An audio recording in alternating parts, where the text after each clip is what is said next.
April 1945. American and Soviet troops meet in Germany. Conquerors from the west and from the east, now face to face in the very heart of Europe.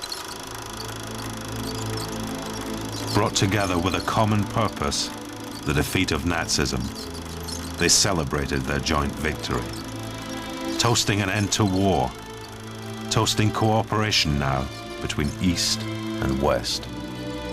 As one Soviet major put it, with the blood of their soldiers, the Western nations had won our friendship. We felt that the war had somehow swept aside our political differences. We felt joined now by a bond forged in fire. but within a matter of just months, cooperation turned to mistrust. A new war, a Cold War, began between the Soviets and their wartime allies. A war which would divide the world for the next 40 years. Reconstructed from the memoirs of a Soviet major, Gregory Klimov, this program explores how that Cold War began.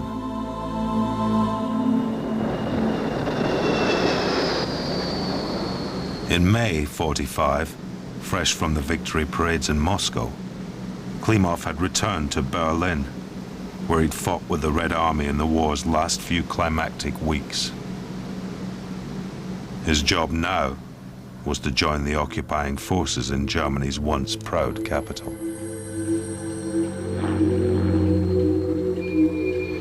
Beneath me, as far as the eye could see, it was like a cemetery of ruins.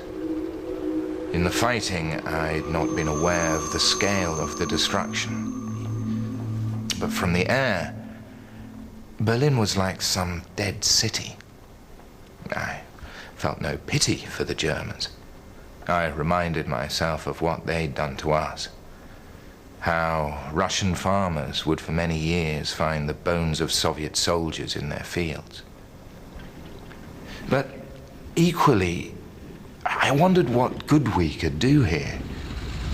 What purpose we could have here amongst our former enemies. I was driven through the streets. Survivors of Nazi concentration camps shuffling about aimlessly. But also ordinary Germans, hungry, homeless, bewildered by the collapse of the Nazi order. As instructed, I proceeded to our headquarters in the eastern suburbs of the city.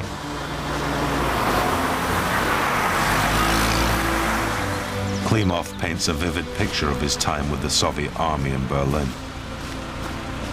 Their function had been agreed at Yalta: to work alongside the Western Allies, rooting out Nazism, helping ensure that never again would Germany threaten the peace of Europe.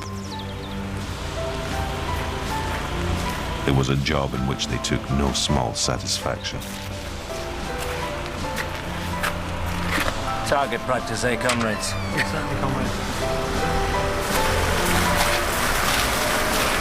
We got it! Several of them at headquarters I already knew. Good to see you. I was with Bagdasarian in the push for Berlin. He'd lost his eye, retrieving the body of a fallen comrade. The corpse was booby-trapped. Not before time.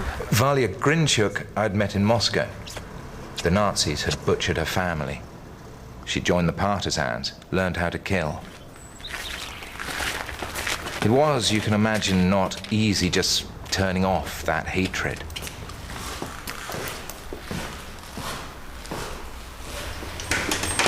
Where's all this stuff from? Good, isn't it? Liberated this morning from the house of Herr Bernhardt on Liebestrasse. Was he a Nazi? In a spirit of true communism, we decided to treat them all equally. Don't be so disapproving, Grigori. To the victor, the spoils. That's what it comes down to.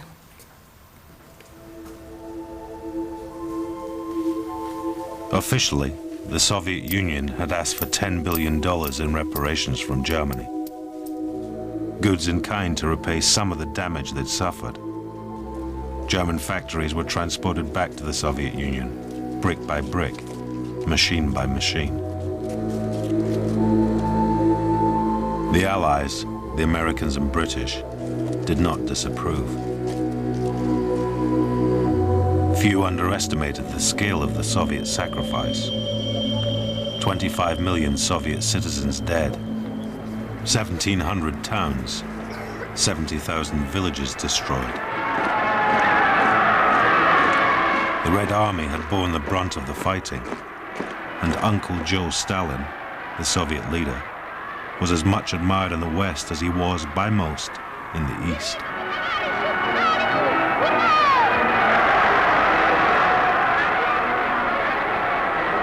But already, those with longer memories wondered what Stalin's plans were now the war was over.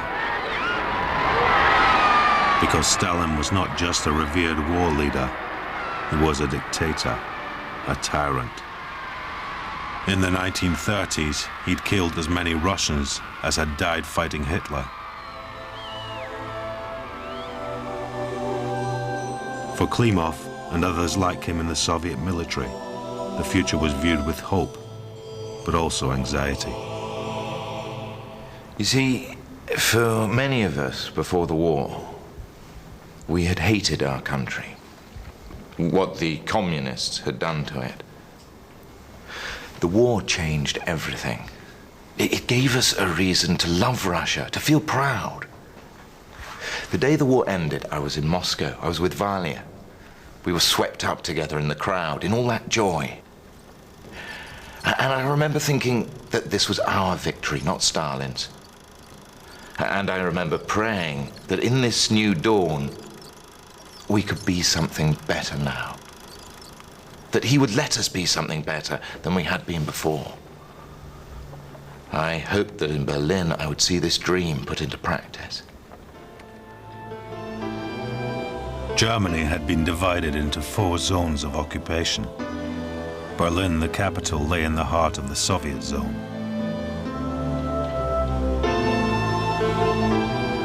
It was itself subdivided, the western sectors controlled by the Americans, French, and British. But there was freedom of movement at first between the zones, and many decisions were taken jointly. For young Russians like Klimov, mixing with the Allies was a profound and significant freedom. You must remember that in Moscow before the war, if you even spoke to a foreigner, you could be arrested. Now we were meeting with them, talking to them every day. And I found myself liking them. Valia had met an American captain. We teased her about it. But all of us, I think, felt they had much to show us about freedom, about democracy. You know what I like? How they all smoke the same brand of cigarettes, from generals down to GIs. Have you noticed? Whereas we're officers, we smoke filters. The men smoke cheap Ukrainian cheroots. Meanwhile, Shabalin sits under his big portrait of Stalin smoking a fine Crimean cigar. This is communism?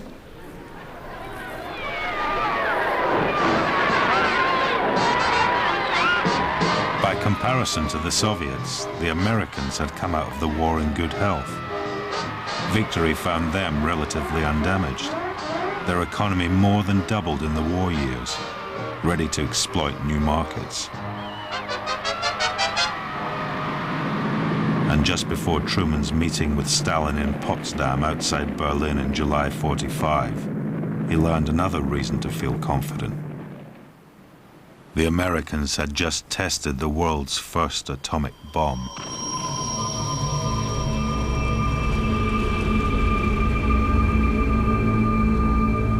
But what the Americans failed to appreciate was how threatening their confidence might appear to the Soviet old guard.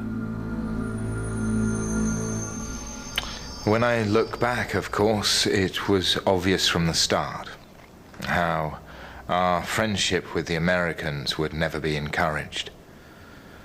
My very first day, I had reported to Shabalin, our general, and the language he used, it was old-style Soviet language. The Americans you will meet, the British, you know they're all agents of capitalist espionage. You must have no personal acquaintance with them, no private conversations. Here in Berlin, you're in the most advanced line of the post-war front. This paranoia, this sense of threat, it was what we were used to before the war. A closed society, closed minds, keeping out the rest of the world. But that was the lesson that Shabalin and his kind had learned from the war. That the West threatens us.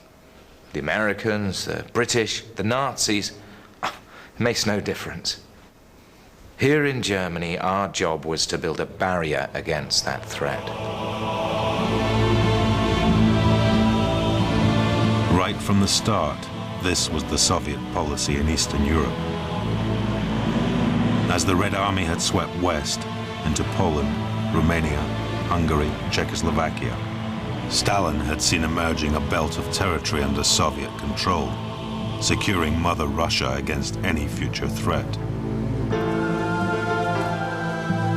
To those liberated from Nazi rule, the Allies promised democracy. But for Stalin, democracy meant only the freedom to choose a future in line with the needs of the Soviet Union. As a result, in the four-power melting pot of Berlin, contact between Americans and Soviets became steadily more difficult. We still attended the control commissions, but it was awkward. When a problem emerged, it was always the Americans who came up with solutions. And they could take the initiative. We could only act on instructions from Moscow. We were cold and distant always. And you could see for the Westerners how frustrating this was. Meanwhile, freedom of movement between the zones was becoming increasingly difficult. And all the time, officers of the MVD, our state security police, were investigating what we at headquarters said and did. It was clear the old methods were returning. I was in there for 5 hours. Every detail they wanted to know, they're disgusting. And you must end the relationship. No, that's what makes it so sick. They say relationships with Americans in some circumstances are to be encouraged. They want to compromise him, Grigori. And if I don't agree to be used as bait, they'll have me arrested and shipped back to Moscow. Klimov himself had never joined the Communist Party, though it might have helped his career had he done so. He knew now this decision put him under threat. And then, one day, he received notice that a major in the MVD was waiting for him outside. I presumed it would mean, at the very least, my recall from Berlin. And questions as to why I had not joined the party. A formal request that I do so. Or just simply arrest, there and then.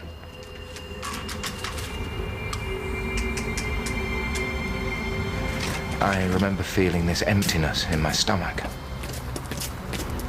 But then, sitting there in this American car was Andre. Hello, Grigori. Get in, then. I didn't know I had a friend in the MVD. But it seems I did. Andre, my old friend from school and college. I thought he died in the war. He looked terrible. Though he risked his neck in doing so, and Klimov's too, Andrei had come to unburden himself and his old friend, to share with Klimov the harsh realities of Soviet policy in Germany. Much Klimov already knew, but to have it spelled out in such detail was the final blow to Klimov's post-war dreams.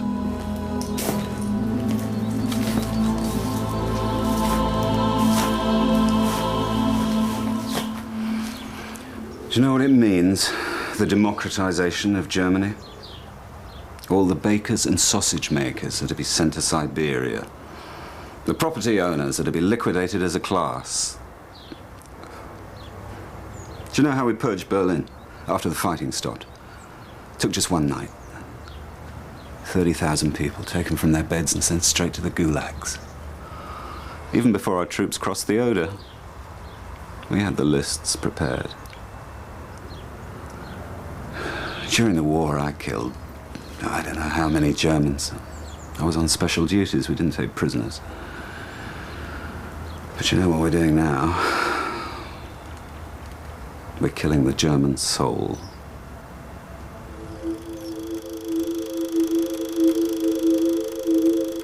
The Soviets, in their zone of Germany, were using the same techniques they were to use in all the Eastern European countries they controlled.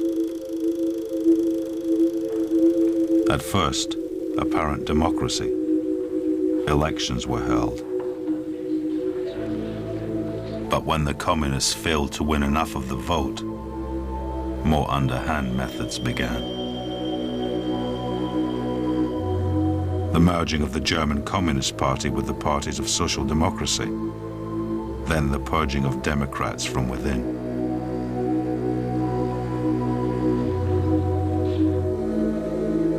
There was ballot rigging, intimidation, and most dehumanizing of all, the deterioration even further of German standards of living, encouraging the Germans in the Eastern Zone to think of communism as their only hope.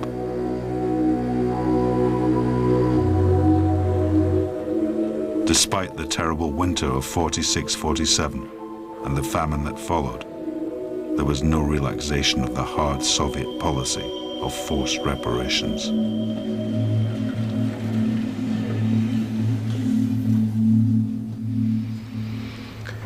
It became desperate, the black market thriving. You saw Germans selling umbrellas, shoes, old clothes. And meanwhile, in the streets, German communists were marching, herded like sheep by their Soviet masters. Oldest trick in the book. Drag them down far enough, then offer them cake to win them over. When Germany surrendered, I took it for granted we'd take what we could from Europe. We were the victors. But that then we'd set our house in order. Instead, back home, Stalin drains every last drop of our blood. And now we find ourselves forcing our muck down these people's throats too. Building a new proletariat in Europe. Is that what we fought for?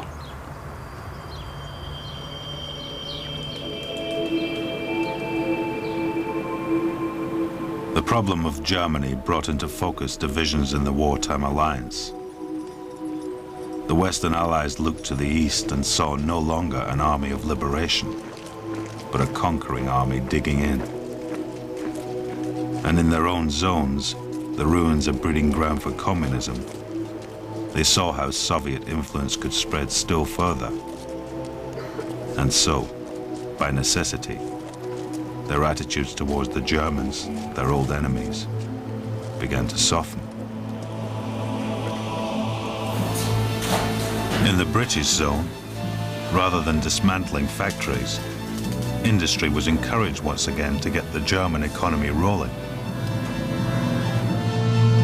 The American Secretary of State, General Marshall, organized massive loans for Western Europe, the Marshall Plan, out of humanity. but as much to block the spread of communism. Meanwhile, the western zones of Germany were merged, and in 1948 they became an independent country with its own constitution and currency, with West Berlin supplied by road and rail through Soviet-controlled territory. Freedom in West Germany had been secured through America's economic muscle. But the price was the acceptance of Soviet control in the East.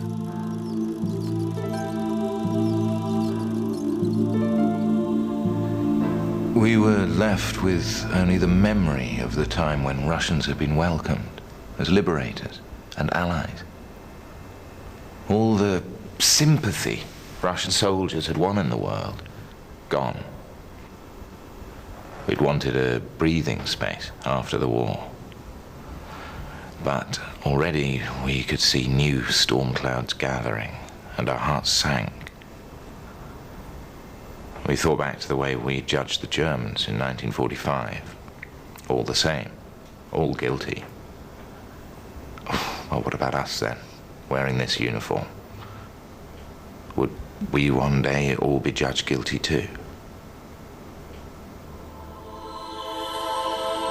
In 1948, Stalin closed the supply lines between West Germany and West Berlin to force the Allies to abandon this pocket of freedom within his sphere of influence.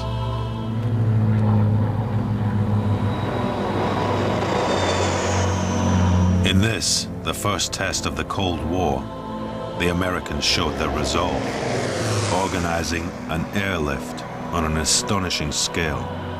450 flights every day to keep West Berlin from collapse. The message was clear. The battle lines were now drawn. There would be no retreat. And Stalin was finally shown to the world in his true colors. No longer Uncle Joe, but a man capable of planning the slow starvation of a city of 2 million people.